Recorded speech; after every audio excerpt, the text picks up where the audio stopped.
this story I mentioned yesterday, and pretty important, and also some good news.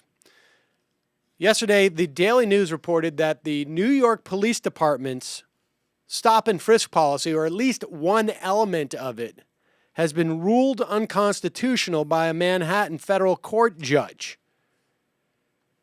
Shira Scheindlin, the Manhattan federal court judge, or one of them, ordered police to refrain from making trespass stops outside private residential buildings, even if the landlord has given officers permission to do so as part of NYPD's Clean Halls program.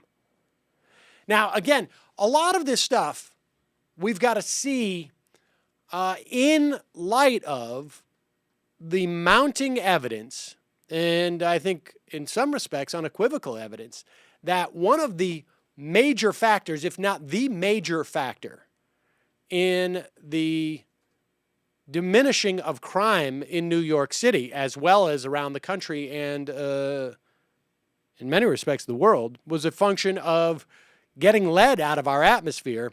All of these programs that the NYPD engages in, that emanated out of the broken windows policy of the early 90s, is premised on the notion that this type of extremely aggressive pre-crime police work, if you will, is the reason why crime has gone down in this city. And if that's not the case, the justification for this stuff, aside from the fact that it's probably unconstitutional, the justification from it falls away.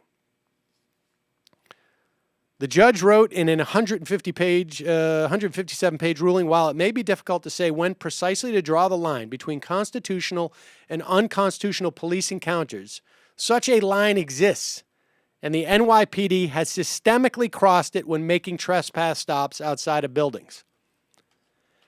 And essentially, what the cops do is in about 8,000 buildings citywide, according to the New York City Civil Liberties Union, you've got cops who stop and frisk kids, teens, outside of buildings,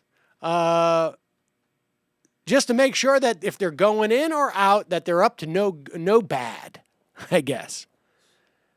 And this is, again, we've talked about stop and frisk on this program many times, but, contemplate the idea of being a 15-year-old, a 16-year-old, a 17-year-old, a 14-year-old, 13-year-old, and knowing that you're going to get stopped by the cops on a regular basis and frisked just for being essentially a black teenager.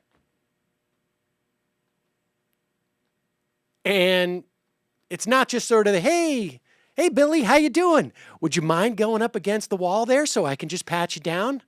Great to see you. How's French class going? I mean, can you imagine? Think about your life. If you were trained to believe that you were a suspect from a very young age, how would that implicate the rest of your life? How would that not change what you perceive to be your opportunities in this world?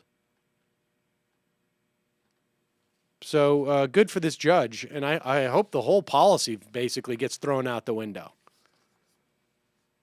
I think it's the devastation that it wreaks on the psychology of these kids, I think, can't be underestimated.